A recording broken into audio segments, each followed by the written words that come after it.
Hello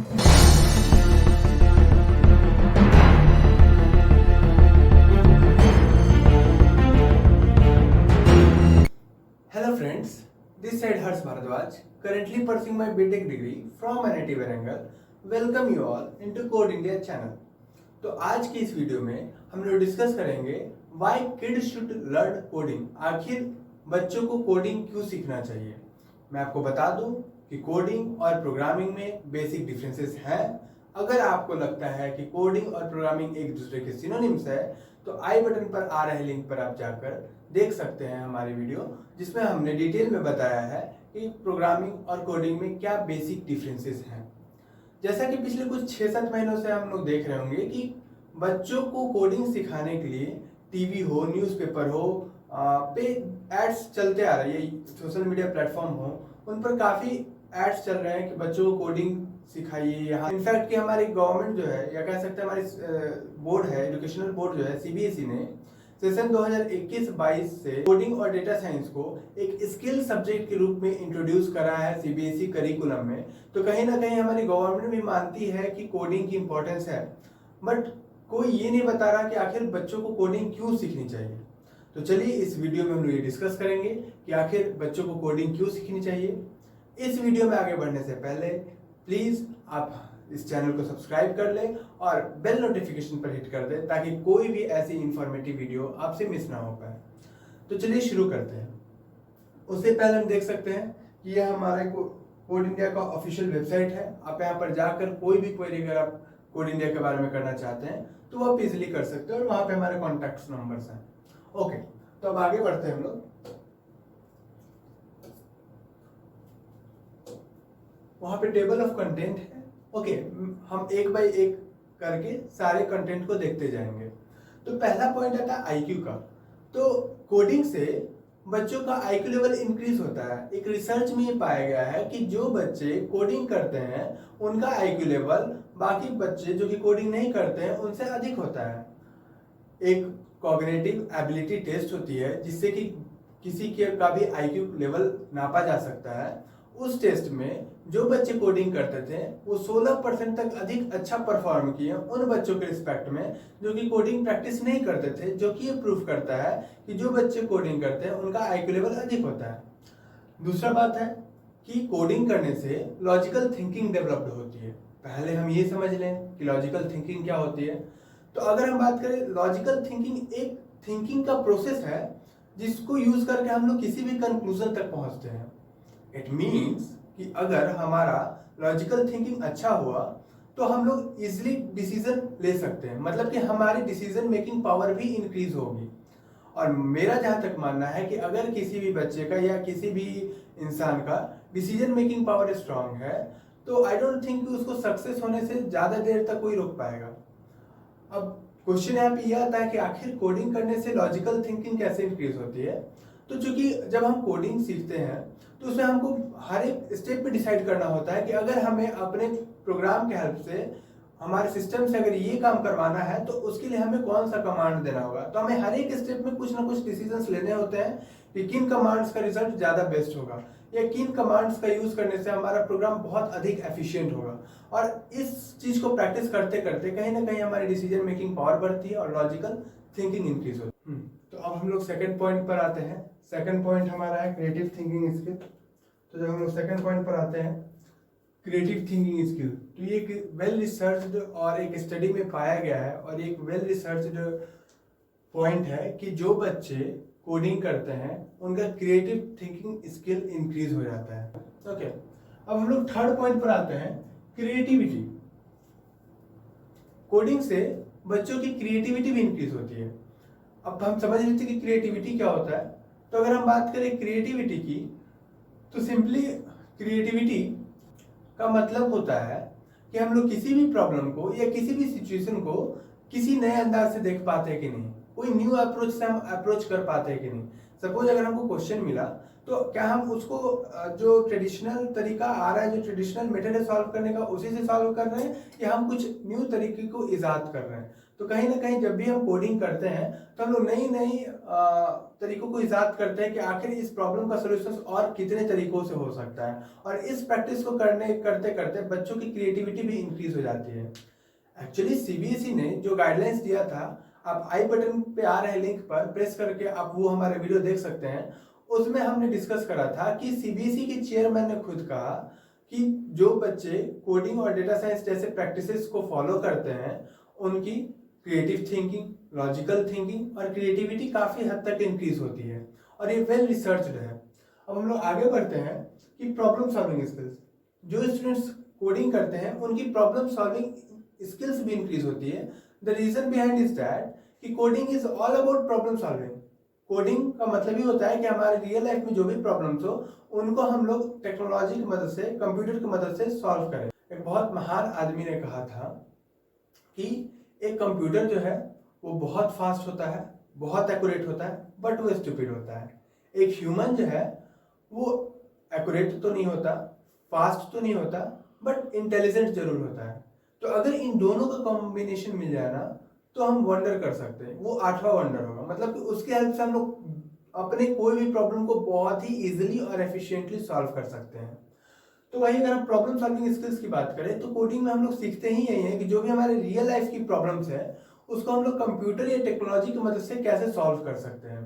तो इस process में हम लोग कोई भी प्रॉब्लम को पहले समझते हैं कि उस प्रॉब्लम का रूट कॉज क्या है, वो प्रॉब्लम क्यों क्रिएट हो रही है, फिर उसके कितने तरीके के सॉल्यूशंस हो सकते हैं, फिर उनके सारे सॉल्यूशंस में कौन बेस्ट सॉल्यूशन है। ओके, तो इस तरीके से एक प्रॉब्लम को, चूंकि हमारे प्रैक्टिस में हो जाता है बहुत सारे प्रॉब्लम को सॉल्व करना, तो इस अब हम लोग नेक्स्ट पॉइंट पर बढ़ते हैं, प्रिजर्वेरेंस। प्रिजर्वेरेंस का मतलब होता है दृढ़ संकल्पता। मेरा मानना है कि किसी भी विद्यार्थी के जीवन में प्रिजर्वेरेंस का होना बहुत ही जरूरी है। अब हम ये जानते हैं कि आखिर कोडिंग से प्रिजर्वेरेंस कैसे इंक्रीज होता है। तो सपोज हम लोग कुछ लाइंस ऑफ कोड्स लिख रहे हैं, ओके, कुछ लाइंस ऑफ कोड्स लिख रहे हैं। सपोज 100 लाइंस ऑफ कोड्स लिखे।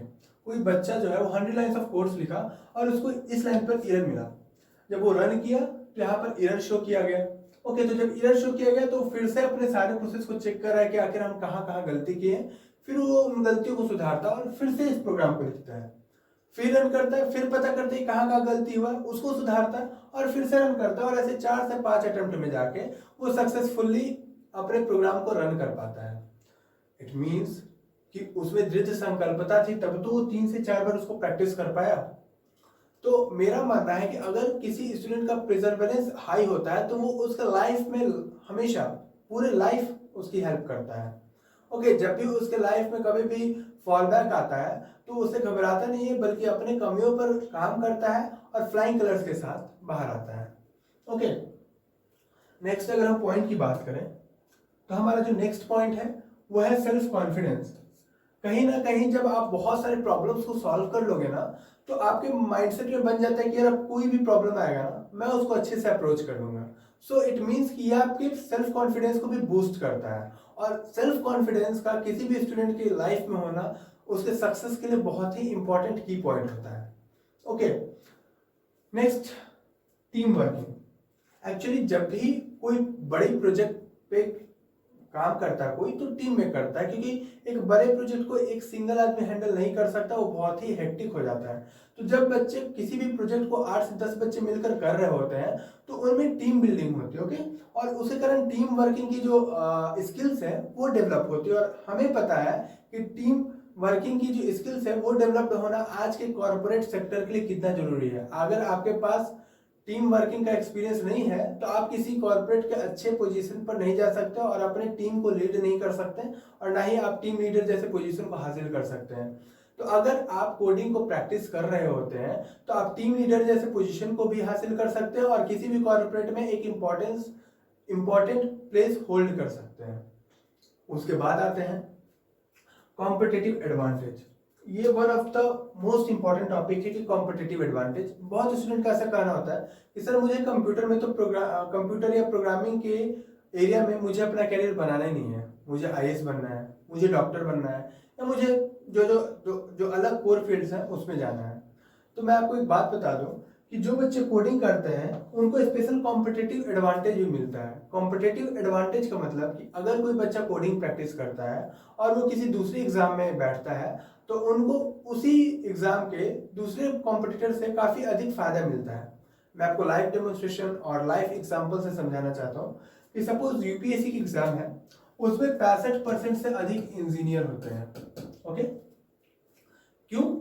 क्योंकि जब कोई इंजीनियर अपने बीटेक डिग्री को कंप्लीट कर रहा होता है तो कम से कम 1 साल, और मोस्ट ऑफ द जो बीटेक डिग्री होल्डर होते हैं most of the 1 to 2 year अपने कोडिंग को डिवोट किए हुए रहते हैं, जिनके कारण ये सारी स्किल्स उनकी पहले से डेवलप्ड होती हैं। और जिन स्टूडेंट्स की ये सारी स्किल डेवलप्ड होंगी कहीं ना कहीं उनको कंपटीशन में खुद ब खुद लीड मिलेगा, बाकी अपने कॉम्पिटिटर से वो पहले से कुछ कदम आगे रहेंगे। और यही रिजल्ट है कि यूपीएससी में ऐसा रिजल्ट आता है। इनफैक्ट यूपीएससी में ही नहीं, आप किसी भी कोर सेक्टर में जाकर देखोगे तो वहां पर जो बच्चे कोडिंग को प्रैक्टिस करते हैं वो कहीं ना कहीं कॉम्पिटिटिव लीड लेकर जाते हैं। और इसी चीज को देखते हुए हमारे गवर्नमेंट ने कोडिंग और प्रोग्रामिंग को हमारे प्री स्कूल में भी इंट्रोड्यूस करा है, ताकि हर एक बच्चे को कोडिंग सीखने का मौका मिल सके और ये सारी स्किल्स डेवलप करने का मौका मिल सके।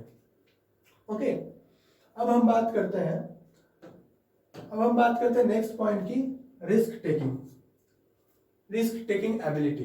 एक्चुअली क्या होता है कि जब भी हम लोग एक कोड लिख रहे होते हैं तो उसमें बहुत सारी बात होती है कि कहीं हम जो कोड लिख रहे हैं वो सही से रन किया या नहीं किया, क्रैश कर गया, हमको किस कमांड का कब यूज करना है, कहीं वो हमारे सिस्टम को करप्ट ना कर दे।